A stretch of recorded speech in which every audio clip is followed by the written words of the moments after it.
Hello दोस्तों। बहुत पुरानी बात है। हिमालय में प्रसिद्ध मानस नाम की झील थी। वहाँ पर कई पशु पक्षियों के साथ ही हंसों का एक झुंड भी रहता है। उनमें से दो हंस बहुत आकर्षक थे और दोनों ही देखने में एक जैसे थे। लेकिन उनमें से एक राजा था, दूसरा सेनापति। राजा का नाम था धृतराष्ट्र और सेनापति का नाम सुमुखा था। झील का नज़ारा बादलों के बीच में स्वर्ग जैसा प्रतीत होता था। उन समय झील और उसमें रहने वाले हंसों की प्रसिद्धि वहां आने जाने वाले पर्यटकों के साथ देश विदेश में फैल गई थी। वहां का गुणगान कई कवियों ने अपनी कविताओं में किया, जिससे प्रभावित होकर वाराणसी के राजा को वह नज़ारा देखने की इच्छा हुई।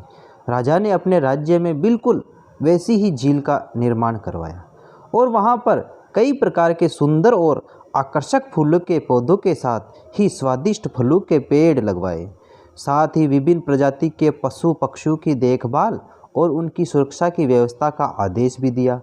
वाराणसी का यह सरोवर भी स्वर्ग जैसा सुंदर था। लेकिन राजा के मन में अभी उन दो हंसों को देखने की इच्छा थी जो मानस सरोवर में रहते थे। एक दिन मानस सरोवर के अन्य हंसों ने राजा के सामने वाराणसी के सरोवर जाने की इच्छा प्रकट की। लेकिन हंसों का राजा समझदार था। वह जानता था कि अगर वो वहाँ गए तो राजा उन्हें पकड़ लेगा। उसने सभी हंसों को वाराणसी जाने से मना किया, लेकिन वो नहीं माने। तब राजा और सेनापति के साथ सभी हंस वाराणसी की ओर उड़ चले। जैसे ही हंसों का झुंड उस झील में पहुंचा तो अन्य हंसों को छोड़कर प्रसिद्ध दो हंसों की शोभा देखते ही बनती थी। सोने की तरह चमकती उनकी चोंच, सोने की तरह ही नजर आते उनके पैर और बादलों से भी ज़्यादा सफ़ेद उनके पंख हर किसी को अपनी ओर आकर्षित कर रहे थे। हंसों के पहुंचने की खबर राजा को दी गई। उसने हंसों को पकड़ने की युक्ति सोची और एक रात जब सो गए तो उन हंसों को पकड़ने के लिए जाल बिछाया गया। अगले दिन जब हंसों का राजा जागा और भ्रमण पर निकला तो वह जाल में फंस गया।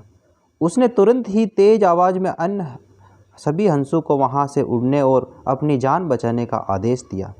अन्य सभी हंस उड़ गए, लेकिन उनका सेनापति सुमुखा अपने स्वामी को फंसा देकर उसे बचाने के लिए वहीं रुक गया। इस बीच हंसों को पकड़ने के लिए सैनिक वहां आ गया।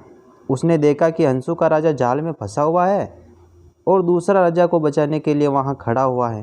हंस की स्वामी भक्ति देखकर सैनिक बहुत प्रभावित हुआ और उसने हंसों के राजा को छोड़ दिया। हंसों का राजा समझदार होने के साथ साथ दूरदर्शी भी था। उसने सोचा कि अगर राजा को पता चलेगा कि सैनिक ने उसे छोड़ दिया तो राजा इसे जरूर प्राणदंड देगा। तब उसने सैनिक से कहा कि आप हमें अपने राजा के पास ले चले। यह सुनकर सैनिक उन्हें अपने साथ राज दरबार में ले गया।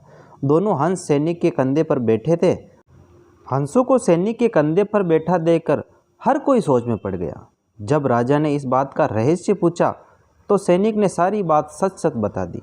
सैनिक की बात सुनकर राजा के साथ ही सारा दरबार उनके साहस और सेनापति की स्वामी भक्ति पर हैरान रह गया और सभी के मन में उनके लिए प्रेम जाग उठा। राजा ने सैनिक को माफ़ कर दिया और दोनों हंसों को आदर के साथ कुछ और दिन ठहरने का निवेदन किया।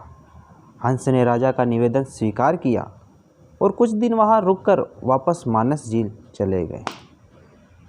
तो दोस्तों, इस कहानी से हमें ये सीख मिलती है कि किसी भी परिस्थिति में हमें अपनों का साथ नहीं छोड़ना चाहिए।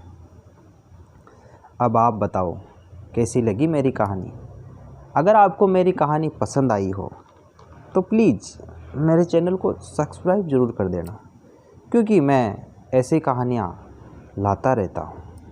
Please subscribe now.